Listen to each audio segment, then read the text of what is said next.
नमस्कार, हमारे चैनल में आपका स्वागत है। मैं हूं रामचंद्र मौर्य। साथियों, गोदी मीडिया कितने हद तक नीचे गिर सकता है, इसका एक उदाहरण सामने आया है। गोदी मीडिया किस तरह से विपक्ष को बदनाम करने के लिए कभी राहुल, कभी प्रियंका गांधी को, कभी सोनिया गांधी को और विपक्ष के तमाम नेताओं को बदनाम करने के लिए कितना घटिया प्रयास करता है, उसका खुलासा हुआ है। और जी न्यूज चर्चा के घेरे में आ गया है। राहुल गांधी ने वायनाड में अपने संसदीय क्षेत्र में सभा को संबोधित करते हुए कहा, दरअसल उनके ऑफिसेज के आसपास ये सफाई के कार्यकर्ताओं ने हमला किया था और अफरा तफरी का माहौल क्रिएट किया था। इसके बाद राहुल गांधी जब पहुंचते हैं तो वे कहते हैं बच्चे हैं, गलती कर दिए होंगे, माफ़ किया जाता है, इन्हें माफ़ कर दिया जाना चाहिए। और इन्होंने शरारत पूर्व काम किया है, इसके लिए इन्हें कोई दंड नहीं मिलना चाहिए। इस बात को जी न्यूज़ ने दिखाया कि राजस्थान के उदयपुर में जो कन्हैया कांड हुआ था, उस कन्हैया कांड को राहुल गांधी ने माफ कर दिया है, उस हत्यारे को माफ कर दिया है। तो इतना बड़ा फेक न्यूज कांग्रेसियों के गले में फांस बन गया और वह इसका विरोध करने लगे। सिर्फ विरोध ही नहीं, बल्कि देश में कई जगहों पर एफआईआर दर्ज की गई और छत्तीसगढ़ पुलिस आज सुबह 4 जुलाई की सुबह इंदिरापुरम गाजियाबाद पहुंच जाती है रोहित रंजन को गिरफ्तार करने के लिए। ये रोहित रंजन वही हैं जी न्यूज के पत्रकार जिन्होंने फेक न्यूज चला करके स्तब्ध कर दिया था लोगों को, और इस फेक न्यूज का खुलासा भी हुआ था। उसके बाद उन्होंने सुबह आकर के माफ़ी भी मांगा, लेकिन माफ़ करने लायक यह गुनाह नहीं था। इसलिए छत्तीसगढ़ की पुलिस पहुंची और उन्हें गिरफ्तार करने के लिए बाज़ाब्ता एफआईआर की कापी और वारंट की कापी लेकर के आई हुई थी। रोहित रंजन ने मुख्यमंत्री योगी आदित्यनाथ को ट्वीट किया, फोन करके बताया कि ऐसी बात है कि हमारे पास छत्तीसगढ़ की पुलिस हमें गिरफ्तार करने आई है। तुरंत नोएडा की पुलिस पहुंच जाती है और छत्तीसगढ़ के पुलिस से नोकझोंक करती है और उन्हें खुद गिरफ्तार कर लेती है यूपी पुलिस। तो इस तरह से छत्तीसगढ़ पुलिस बेरंग लौटाती है और उसके ऊपर यूपी पुलिस ने छोटी मोटी धाराएं लागू की हैं जिसमें उसे कोई कठोर दंड नहीं मिल सकता है।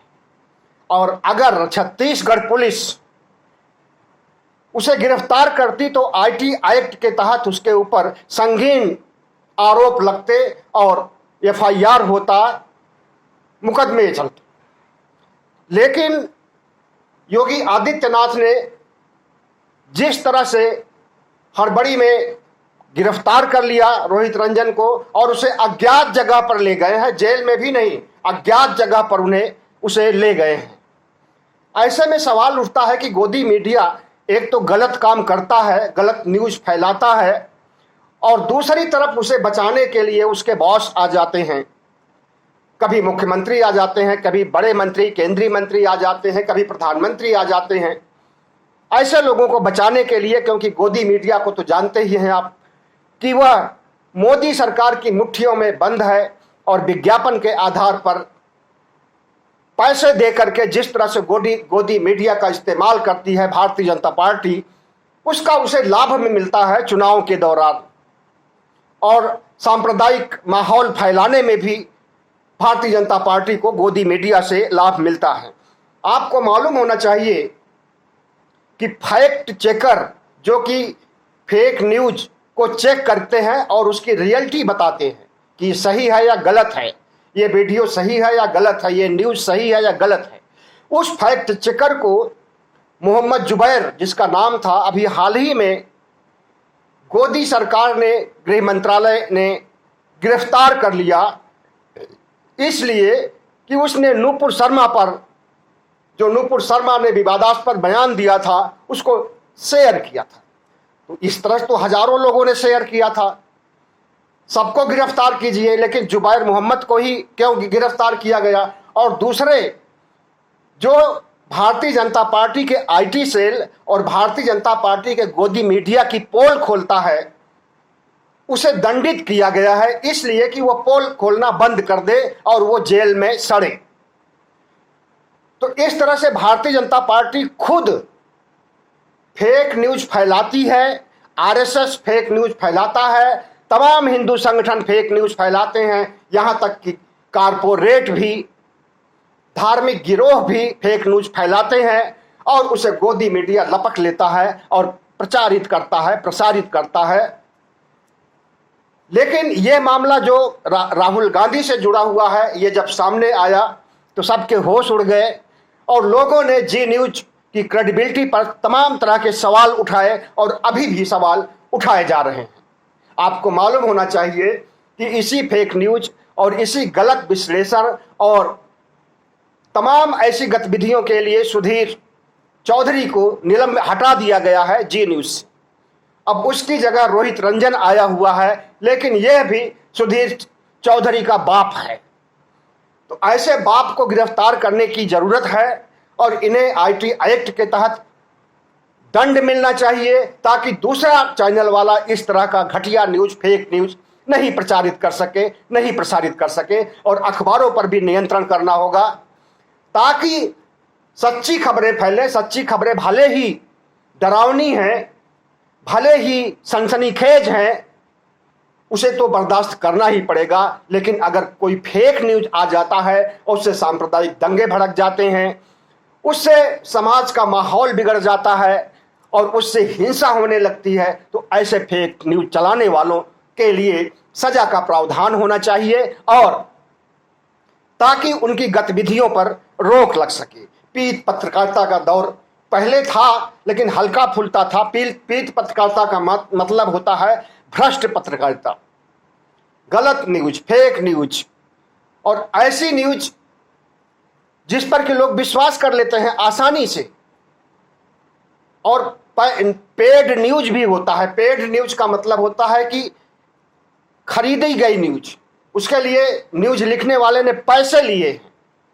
तो पेड न्यूज का दौर पहले भी था, आज भी है, लेकिन आज यह दौर बढ़ गया है। तो पीत पत्रकारिता तो पहले भी थी, आज भी है, पहले नाम मात्र की थी, और आज गोदी मीडिया के समय में, भारतीय जनता पार्टी के शासनकाल में 2014 से जिस तरह से फेक न्यूज चलाए जा रहे हैं और उसके आधार पर हिंसा भी हो रहा है, दंगा भी हो रहा है, और भारतीय जनता पार्टी को उसका फायदा भी मिल रहा है। तो अपने फायदे के लिए राजनीतिक पार्टियां, धार्मिक गिरोह, कारपोरेट अगर फेक न्यूज चलवाता है और मीडिया उसे चलाता है, तो यह बहुत ही दुर्भाग्यपूर्ण है। इस पर एक राष्ट्रीय स्तर की बहस होनी चाहिए और उस बहस में निकले हुए निष्कर्ष को भारत सरकार को मानना चाहिए, क्योंकि फेक न्यूज सिर्फ विपक्ष के लिए, समाज के लिए ही नहीं खतरनाक है। एक दिन इसी तरह से fake news Bharatiya Janata party की भी लुटिया डुबोने में कामयाब हो सकती है। व्हाट्सएप यूनिवर्सिटी बहुत बदनाम है। क्यों बदनाम है? क्योंकि व्हाट्सएप पर जितने मैसेज आते हैं उसमें अधिकांश या तो बढ़ा चढ़ा करके लिखे जाते हैं और या तो सिरे से झूठे होते हैं, झूठी खबर होती है। और उसी व्हाट्सएप यूनिवर्सिटी पर को साक्ष्य मान करके अदालतें कहीं कहीं तो फैसला भी देती हैं और कहीं कहीं व्हाट्सएप यूनिवर्सिटी की खबरों को प्रूफ के रूप में नहीं लिया जाता है। तो आपको हम सलाह देते हैं कि व्हाट्सएप पर जो खबरें आप देखते हैं उसे आंख खोल करके पढ़ें, समझें अपने विवेक से। और कोई ऐसी खबर है जो भड़काने वाली है, जो आहत करने वाली है, जो सेंटीमेंट को आहत करने वाली है, ऐसी खबरों पर ध्यान न दें, बल्कि उसे फैक्ट चेकर के पास भेजें। अब आप कहेंगे कि फैक्ट चेकर कहाँ मिल सकता है? आपको मालूम होना चाहिए कि मोहम्मद जुबैर की तरह जो कि गिरफ्तार हो चुका है, उसके अलावा बहुत से फैक्ट चेकर हैं जो कि न्यूज की पड़ताल करते हैं, उसकी तह तक पहुंचते हैं, न्यूज के बाल के खाल को खींचते हैं और सत्यता आपके पास पहुंचाते हैं। पहला नंबर है बीबीसी का। बीबीसी न्यूज अगर आप देख रहे हैं तो उस पर एक व्हाट्सएप नंबर दिया जाता है और बीबीसी का ऐप जो आया हुआ है उसमें भी वह नंबर है। तो उस व्हाट्सएप नंबर पर आप जो मैसेज आपको संदिग्ध लगता है, जो वीडियो आपको संदिग्ध लगता है, उसे आप उस व्हाट्सएप पर बीबीसी को भेज दें और वो फैक्ट चेक करके आपको व्हाट्सएप पर भी बता सकता है और अपने न्यूज में भी शामिल हो सकता है, कर सकता है, अगर कोई गंभीर मामला फेक न्यूज का है तो। इसी तरह से आप गूगल पर सर्च करेंगे तो फैक्ट चेक करने वाले बहुत से मिलेंगे। आपको मालूम होना चाहिए कि जब से गोदी मीडिया प्रधानमंत्री नरेंद्र मोदी का गुणगान करने लगी है और जब से गोदी मीडिया कारपोरेट का गुणगान करने लगी है और जब से गोदी मीडिया स्वतंत्र पत्रकारिता को तिलांजलि दे दी है, उसके बाद से यूट्यूब जब आया है या सोशल मीडिया आया है, तो अब आपके लिए सही समाचार, सही खबरें पाना आसान हो गया। आप गोदी मीडिया की खबरों पर विश्वास ही न करें, उसे देखें ही नहीं, उसका बहिष्कार करें। और यूट्यूब पर तमाम से चैनल ऐसे हैं, सत्यहिंदी.com है, वायर है, अजीत अंजुम का चैनल है, बहुत से ऐसे चैनल हैं जो आपके पास तक सही जानकारी, ऑथेंटिक जानकारी पहुंचाते हैं। तो इस तरह से पत्रकारों को गिरफ्तार करने के मामले में भारतीय जनता पार्टी की सरकारें बहुत ही अहम भूमिका निभा चुकी हैं। वो चाहे मोहम्मद जुबैर हो, वो चाहे सिद्दीक कप्पन हो, और वो चाहे नमक रोटी खाने वाले बच्चों को स्कूल में नमक रोटी खिलाया जा रहा था दोपहर के लंच में, तो एक पत्रकार ने उसकी रिपोर्टिंग किया फोटो के साथ, तो उस पत्रकार को ही गिरफ्तार कर लिया गया। नॉन रोटी की देने वाले अध्यापकों, देने वाले मैनेजमेंट के ऊपर कार्रवाई करने के बजाय उस पत्रकार को ही गिरफ्तार कर लिया। पूर्वी उत्तर प्रदेश की यह खबर है, कुछ समय पहले की खबर है। और सिद्दीक कप्पन हाथरस कांड कवर करने के लिए आया था, जो बलात्कार कांड हुआ था, साउथ से आया था, दक्षिण से आया था, उसे रास्ते में ही गिरफ्तार कर लिया गया और उस पर देशद्रोह का मुकदमा चलाया जा रहा है लगभग 2 सालों से, जब से हाथरस कांड हुआ है तब से। अभी वो जेल के बाहर नहीं आया है। तो आपको मालूम होना चाहिए कि गोदी मीडिया या प्रिंट मीडिया जो कि करोड़पतियों, अरबपतियों, कारपोरेट का है, वो सरकार को आगे बढ़ाने के लिए, सरकार को प्रमोट करने के लिए, कारपोरेट को प्रमोट करने के लिए, धार्मिक गिरोह जितने भी हैं इनको प्रमोट करने के लिए जो खबरें देता है, उसमें बहुत सी खबरें झूठी होती हैं। जो खबरें असली होती हैं, सच्ची होती हैं, और धार्मिक गिरोह, प्रधानमंत्री मोदी, योगी और आरएसएस के खबरें जो खिलाफ होती हैं और वो घटित होती हैं, उसे गोदी मीडिया छिपा लेता है। आप देखिए, उदयपुर का जो अपराधी है वो भारतीय जनता पार्टी का कार्यकर्ता है। उस अपराधी के खिलाफ कितना मुहिम छेड़ा गया था, हिंदू शक्तियों ने, आरएसएस के लोगों ने, बजरंग दल के लोगों ने पूरे देश में चक्का जाम कर दिया था और हिंसा का माहौल खड़ा कर दिया था। लेकिन जब से पता चला है कि कन्हैया का हत्यारा भारतीय जनता पार्टी का नेता है, कार्यकर्ता है, तब से ये खबर को छिपा लिया गया। और यह भी छिपा लिया गया कि जिसने कन्हैया हिंदू की हत्या की है वह मुस्लिम तो है, लेकिन भारतीय जनता पार्टी का नेता भी है। इसको गोदी मीडिया ने छिपा लिया। इसी तरह से सच्ची खबरों को गोदी मीडिया छिपा लेता है और जो खबरें घटती नहीं है उन खबरों को चला देता है। जैसे राहुल गांधी के साथ हुआ है, वायनाड में उन्होंने जो बात कही उसको उदयपुर के हादसे के साथ जोड़ दिया था। इस तरह से आपको मालूम होना चाहिए कि ऑथेंटिक खबरें जो होती हैं, जो सही खबरें होती हैं, उसका सोर्स भी दिया जाता है। हम लोग भी विश्लेषण करते हैं तो कहीं से उठाते हैं चीज को और उसका पूरा हमारे पास खाका होता है, उसकी पूरी जानकारी होती है। यह खबर हमें कहाँ से मिली है, प्रधानमंत्री के भाषण का हम विश्लेषण कर रहे हैं या योगी के भाषण का, या किस सामाजिक मुद्दे पर, किस राजनीतिक मुद्दे पर हम विश्लेषण कर रहे हैं, उसका पूरा हमारे पास काला चिट्ठा होता है। उसी के आधार पर हम अपना निष्कर्ष पेश करते हैं और दूसरे विश्लेषक भी अपना निष्कर्ष पेश करते हैं। बगैर फैक्ट के हम लोग एक कदम आगे नहीं बढ़ सकते हैं। और गोदी मीडिया ही ऐसा एक मीडिया है। गोदी मीडिया का मतलब कि प्रिंट मीडिया भी होता है। प्रिंट मीडिया भी एक ऐसा माध्यम है जो कि कभी भी खबरों की पड़ताल नहीं करता, बल्कि जो ऊपर से खबरें आ जाती हैं भारतीय जनता पार्टी के कार्यालय से, आरएसएस से और दूसरे संगठनों से, केंद्रीय मंत्रिमंडल से, राजकीय मंत्रिमंडल से, जो भी खबरें आती हैं उसको फैक्ट चेक किए बिना, उसकी हकीकत, उसकी वास्तविकता को जाने बिना चला दिया जाता है अखबारों में और टीवी चैनलों पर।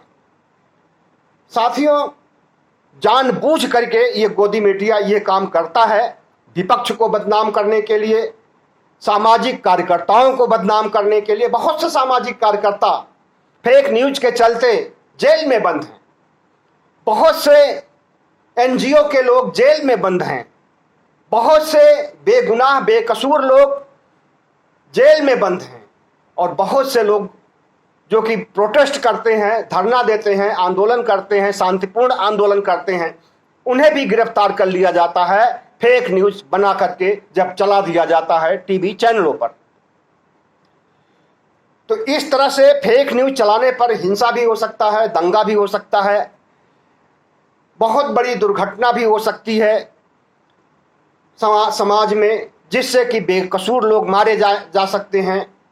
सांप्रदायिकता का माहौल भड़कता है, सांप्रदायिक ध्रुवीकरण बढ़ता है और एक समुदाय के खिलाफ इनका जो एजेंडा चल रहा है उसके प्रति नफरत पैदा करने के लिए भी ये लोग फेक न्यूज चलाते हैं।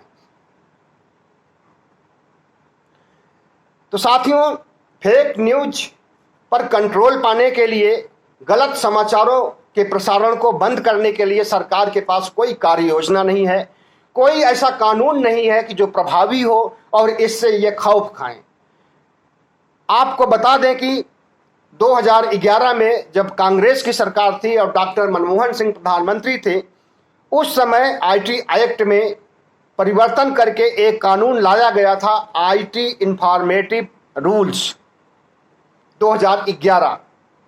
तो ये फेक न्यूज के खिलाफ काम करने का अधिकार इसको दिया गया था। लेकिन आपको पता हो कि इस कानून का नाम आपने भी शायद पहली बार सुना हो और मीडिया के लोग भी इस कानून का नाम नहीं जानते हैं, उन्हें पता ही नहीं है। अगर कोई फेक न्यूज आता है तो उस पर एफआईआर हो जाती है और या छोटी मोटी धाराओं में उसे एफआईआर करके रफा दफा कर दिया जाता है। और अगर कोई यूट्यूब चैनल का होता है या कोई स्वतंत्र पत्रकार होता है, कोई ऑथेंटिक खबरें देने वाला होता है, तो उसके खिलाफ कार्रवाई होती है और संवेदनशील बना दिया जाता है उसके कार्य को और बड़े आरोप में उसके ऊपर बड़े मुकदमे दर्ज किए जाते हैं संगीन धाराओं में। तो भारतीय जनता पार्टी की सरकार जब से आई है 2014 से, तब से फेक न्यूज का दौर चला है और वह दौर बढ़ता ही जा रहा है। ऐसा नहीं है कि मनमोहन काल में फेक न्यूज नहीं था, लेकिन नाम मात्र का था।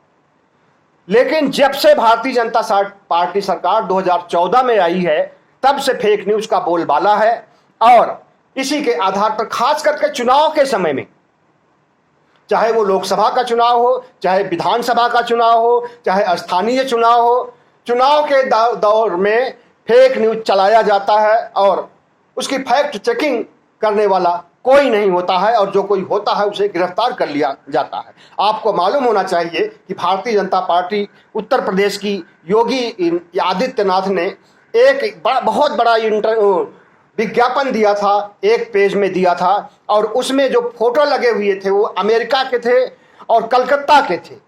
दिखाया जा रहा था कि उत्तर प्रदेश का विकास हुआ है, लेकिन जो फोटो लगे थे उसमें हाईवे के फोटो लगे थे, बिल्डिंग्स के फोटो लगे थे, वो कलकत्ता के थे और अमेरिका के थे, और उसे फैक्ट चेकर ने चेक करके सबके सामने रख दिया था। बड़ी फजीहत हुई थी। तो इस तरह से चुनाव के समय में जो खबरें आप पढ़ते हैं, जरूरी नहीं है कि वो सारी खबरें सही हों। किसी पार्टी को प्रमोट करने के लिए, किसी पार्टी के प्रमोशन के लिए, विपक्ष के डिमोशन के लिए, विपक्ष को हराने के लिए राजनीतिक पार्टियां जो सत्ता में होती हैं वे फेक न्यूज के लिए खुला छोड़ देती हैं गोदी मीडिया, आईटी सेल को। आईटी सेल का बंदा अभी आतंकवादी घटने में पकड़ा गया, आपको मालूम होना चाहिए। भारतीय जनता पार्टी में ऐसे ही लोग हैं जो कि कन्हैया के हत्यारे भी हैं, उनके खिलाफ भी आंदोलन होता है। लेकिन अगर लोगों को पता होता, हिंदुओं को पता होता कि वो भारतीय जनता पार्टी का है, तो कहीं कोई दंगा नहीं होता, कहीं कोई आंदोलन नहीं होता। और अभी पता चला है कि भारतीय जनता पार्टी के आईटी सेल का हेड रह चुका अभी आतंकवादी घटना में पकड़ा गया है 2 दिन पहले। तो इस तरह से आपको गूगल पर भी मिल जाएंगे फैक्ट चेकर, और आपको तमाम साधनों से मिल जाएंगे। बीबीसी का मैंने बताया ही, अगर आपको फैक्ट चेक करना है तो इनकी मदद ले सकते हैं। फेक न्यूज सोशल मीडिया के आने के बाद ही एक कारोबार बन गया है, और यह कारोबार बढ़ता ही जा रहा है। व्हाट्सएप यूनिवर्सिटी बदनाम हो चुकी है फेक न्यूज के लिए, और इस पर जो है प्रेस क्लब को भी संज्ञान लेना चाहिए।